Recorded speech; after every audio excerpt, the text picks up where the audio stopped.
Hi guys! Narito na ang karugtong ng ating kwento. For the Love of the Man-Hater, Chapter 3. I still can't believe, bro. Hindi makapaniwalang wika ni Marcus kay Grayson. Unbelievable, kuya. Biruin mong 14 pala tayong magkakapatid. Saad naman ni Grayson. Now I understand kung bakit laging sinasabi ni Grandpa na wag nating sundan ang yapak ni Dad. Pwede palang ganun. Aanakan lang ang isang babae. Makahulugang wika ni Marcus. Kaya mo tinutularan si Dad na magkalat ng binhi sa iba't ibang lahi. Saad ni Grayson. Baka makarma kanyan pagdating ng panahon. Naiiling na wika ni Grayson. Wala pa naman akong naanakan sa mga nakarelasyon ko, bro. Gumagamit yata sila ng proteksyon. Ani Marcus, saka tinapik sa balikat ang kapatid. E di mabuti, nang hindi ka magaya kay Daddy. Wika ni Grayson na sinundan ng buntong hininga. Bro, may iba tayo. Noong birthday ni Dad, wala ka bang napansin? Pag-iiba ni Marcus sa usapan. Napansin? Wala naman. Bakit? Tugon ni Grayson na bahagyang kumunot ang noo. I saw a man in black na nakamasid sa atin. Hindi ko lang napagtuunan ng pansin dahil sa chika babes ko, pero ibang kutob ko nang makita siya sa medyo madilim na bahagi ng hasyenda. Saad ni Marcus. Muling inalala ang nakita ng nakaraang birthday celebration ng kanilang ama. E baka nakita mo si Batman. Biro ni Grayson. Seryoso ako, bro. Ewan ko lang kung napansin ng iba nating mga kapatid. Saad ni Marcus. E ba't ngayon mo lang sinabi?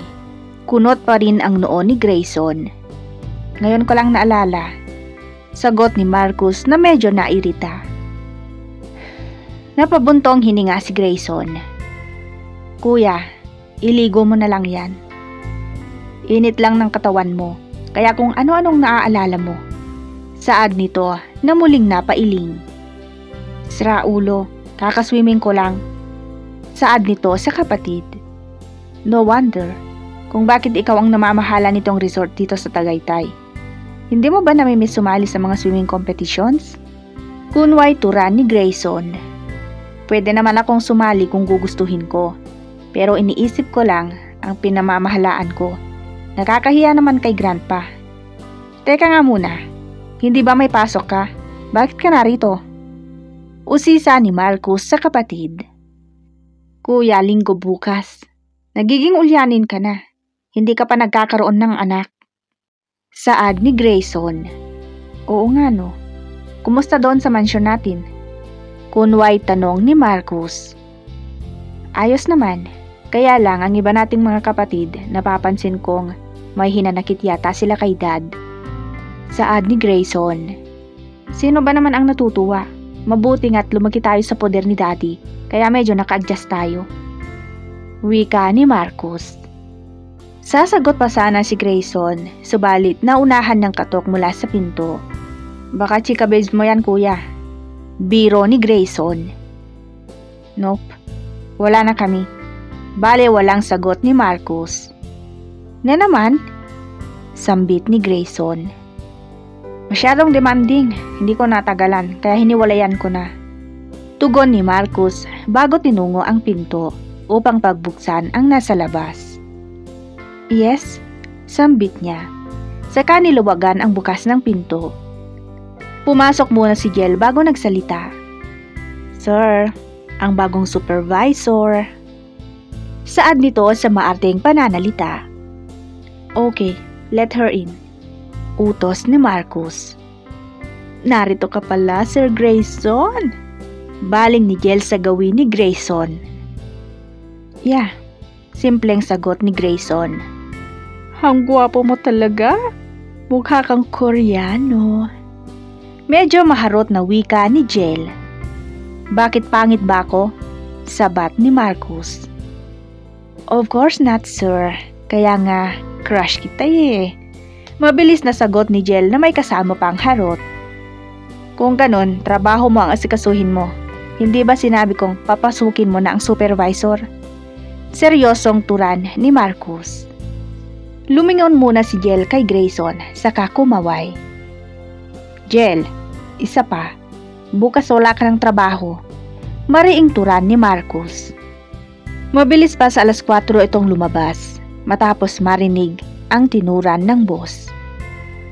Anong iningisi-ngisi mo riyan? Tanong ni Marcus sa kapatid nang lumingon dito. Natutuwa lang, pati ba ding pinagpapantasyahan ka? Sagot ni Grayson. Nang muling lumingon sa gawing pinto si Marcus, ay para na itong estatwang hindi gumalaw. Nanatiling nakatanga at nakatingin sa pinto. Good afternoon, sir. Formal na bati ng babae. Good afternoon. You must be the new supervisor, right? By the way, I'm Grayson Chay Montecristo. Pakilala ni Grayson. Yes, sir. Ann Arellano. Pakilala naman ng dalaga sa kakinamayan si Grayson. Have a seat. Maiwan ko na kayo ni kuya. Paalam ni Grayson matapos alukin na umupo ang babae. Umupo naman si Ann. Uy, kuya. Untag nitong may kasamang tapik sa balikat ni Marcus. Dahilan upang mapabalik sa sarili mula sa tila pagkaengkanto. Yes bro, sambit niya. Nakita mo na naman yata si Batman kaya natulala ka. Narito na ang supervisor. Maiwan ko na kayo. Ani Grayson. Tumango lang si Marcus, saka binalingan ang babae. Tumikhim muna si Marcus bago nagsalita.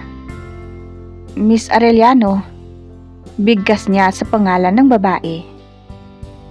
Yes sir. Simpleng sagot nito. Okay, marunong ka bang lumangoy? Wala sa sariling tanong niya kay Ann.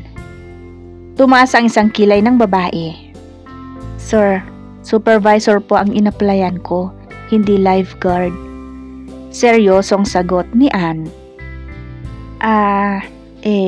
Baka kasi mahulog ka sa yate. Nauutal niyang sagot na napakamot sa batok. Ngayon lang naman siya nautal sa harap ng isang babae. Sir, tanga lang ang mahuhulog sa yate. Tsaka kapag bibisitahin ko ang mga yate nyo, nakadaong po at wala si ibayong dagat. Seryosong wika ni Ann. Naniniguro lang, baka isisi sa akin kapag may nangyari sa'yong hindi maganda habang nagtatrabaho ka rito. Anyway, kailangan kitang kunan ng litrato gamit ang cellphone ko. Saad ni Marcus na nagpakunot ng noo ni Ann. Para saan? Di napigilang tanong ni Ann. Just fix yourself at humarap ka sa akin with a sweet smile. May otoridad niyang sabi. What? Ano to sir? Pictorial for endorsement?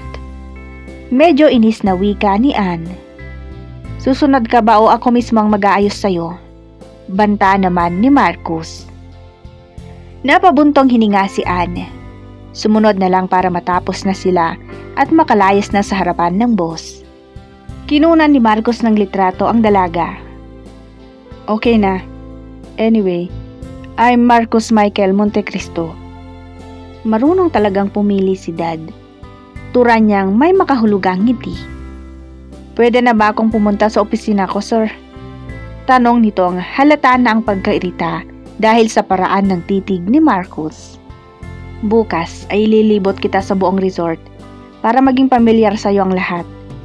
Saad ng binata habang nasa elevator sila, papuntang first floor, kung saan nandoon na ang opisina ni Ann. Magpapatulong na lang ako sa mga kasamahan ko, sir. Saad ni Ann. Hindi pwede, kumbaga orientation mo. Tugon ni Marcus. Hindi na sumagot si Ann dahil huminto na ang elevator. Naunang lumabas ang dalaga dahil hindi niya matagalan ang presensya ni Marcus, na kung bakit na lang sobra kasi kung makadikit dito, samantalang wala naman silang kasama. Nananansying yata. Piping usal ni Ann. Alam mo na ba kung saang banda ang opisyal na opisina mo, Miss Arellano? Tanong niya nga ikinatigil ng dalaga sa paglalakad. Napabuntong hininga muna si Ann bago humarap at sumagot. Not yet, sir. See, nagpapatiuna ka, hindi mo pa pala alam. Adi niya nakataas ang isang sulok ng labi. Nagpipigil ang dalagang huwag masungitan ang boss. Saan nga ba ang opisina ko, sir?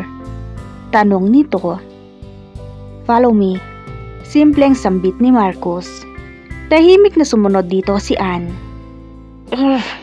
Konting tiis pa, Ann. Mahinang wika nito sa sarili. Nadatnan nila sa loob ng opisina si Jel. Hi, sir. Bati ni Jel. Kumaway lang si Marcus dito, saka binalingan si Ann. Mula ngayong araw, ito na ang opisina mo. At ang pinto na yan ay ang pinto ng kwarto na gagamitin mo. Saad niya, bago dinampot ang susi sa ibabaw ng lamesa at naglakad patungo sa sinasabi niyang pinto. Get in, utos niya sa babae. Walang salitang sumunod ang dalaga at pumasok sa loob ng kwarto. Nalula si Ann sa lawak ng kwarto. Kakaiba ito sa lahat ng napasukan niyang hotel at sa malaking bintanang salamin ay tanaw ang beach. Pinagmamasdan na lang ni Marcus ang dalagang nasa glass window at nakatanaw sa dagat. Paa hanggang ulo, ulo pababa sa paa. Perfect. Mahinang sambit niyang nakangisi. Narinig niya ang mga yabag na papalapit sa kinatatayuan niya, kaya sumimple siyang umayos. Sir, narito na po ang mga food for Miss Beautiful. Ani Jel. Lumingon si Marcus dito. Lahat ng kailangan niya, ibigay niyo. Bilin niya kay Jel, saka na lumabas. Ito kasi ang magiging assistant ni Ann. Nang nakalabas na si Marcus, ay isinara nito ang pinto ng opisina. Pagkatapos, ay nilapitan si Ann na nakatanaw sa malayo. Ma'am, bilin ni sir kumain ka muna bago simulan ang trabaho. Ani nito mula sa likuran ng dalaga. Lumingon si Ann at ngumiti. Salamat pero wag mo na akong tatawaging ma'am. Ann na lang. Okay, sabi mo eh. Ann, ang gwapo ng boss natin no? Parang Amerikano. Saad nitong napatingala pa sa kisame. Baka may lahing Amerikano. Saad ng dalaga. Baka nga, kasing gwapo sila ni Don Falcon. Totoo ang sinabi ni Jel, pero parang walang dating dito ang binata. Pero kailan ba kasi siya naging interesado sa mga lalaki? Kung pwede nga lang, ay ayaw niyang madikit sa kahit sino. Lahat ng nangligaw sa kanya ay busted.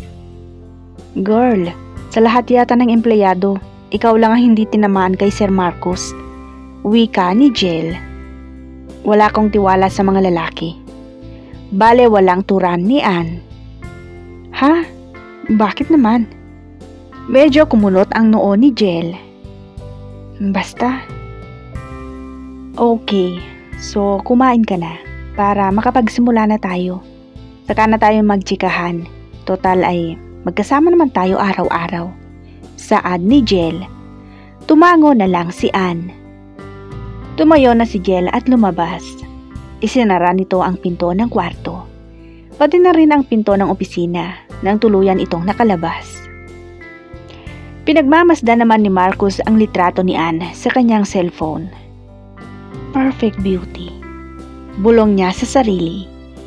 Hindi na niya namalayan ang pagbubukas ng pinto ng opisina niya.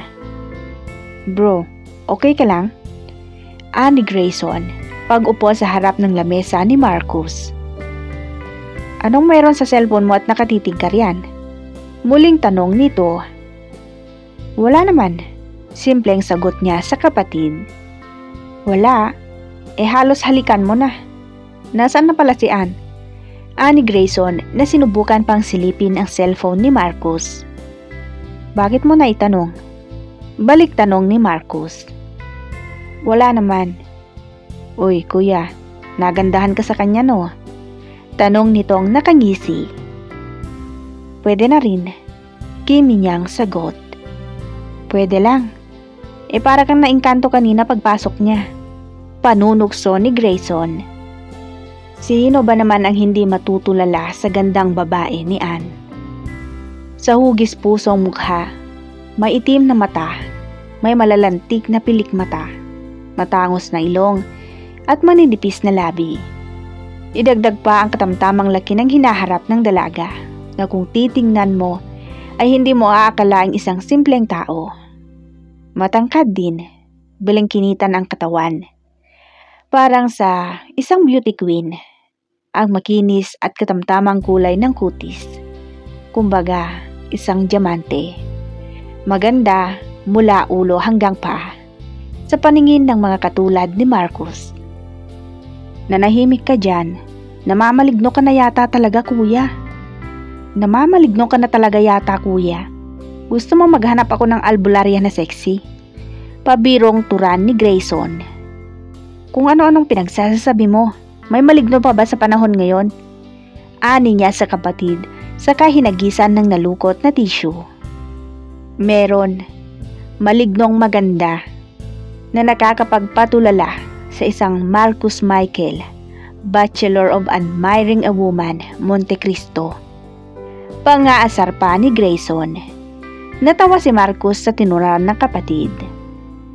Siraulo ka talaga, Grayson, sabi niya sa kapatid. Himala kuya, natulala ka sa isang babae. Pero mukhang walang dating ang malaadonis mong mukha sa kanya. Patuloy ni Grayson. Manahimik ka na nga, saway niya rito. Teka, kuya, wala bang bonfire ngayon sa beach? Pag-iiba nito sa usapan nila. Mayroon mamayang 11:00 ng gabi. Tugon niya, saka nahilamos ang palad sa mukha. Kung gayon, sa beach tayo tumambay mamaya. Noong huling punta ko rito umulan. Saad ni Grayson. Okay, pero sa ngayon ay maaari bang pumasok ka muna sa kwarto at nang makapagtrabaho ako? May mga kailangan akong asikasuhin para sa kakailanganin dito. Nagsimula ng summer season, kaya tiyak na dadagsa ang mga turista. Pagtataboy niya sa kapatid. Okay, sana nga trabaho at hindi mag-ilusyon ang gagawin mo. Ani Grayson, saka tumayo at tinungo ang isang pinto na nasa loob lang din ng opisina. Halos pareho sa opisina ni Anne.